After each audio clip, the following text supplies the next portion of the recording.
फितरत के कुछ असूल समझ लें। ये कानून कुदरत है कि अगर खेत में दाना ना डाला जाए तो कुदरत उसे घास फूस से भर देती है। खाली जमीन को अगर गुलशन बनाना हो, खूबसूरत बाग बनाना हो तो मेहनत करनी पड़ेगी। इसी तरह अगर दिमाग को अच्छी सोचों से न भरा जाए तो कज फिक्री और मनफी सोच इसे अपना मस्कन बना लेती है।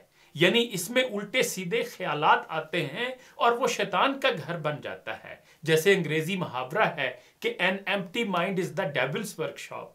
विंसेंट पील कहता है कि अपने जहन को मुस्बत सोचों से भर कर रखा करो और इसके दरवाजे पर हमेशा ऑक्युपाइड का बोर्ड लटका कर रखा करो, ताकि अगर कोई मनफी सोच इसके अंदर दाखिल होने की कोशिश भी करे तो उसे जगह नहीं है का पैगाम मिले और वो आपके जहन में दाखिल ना हो सके।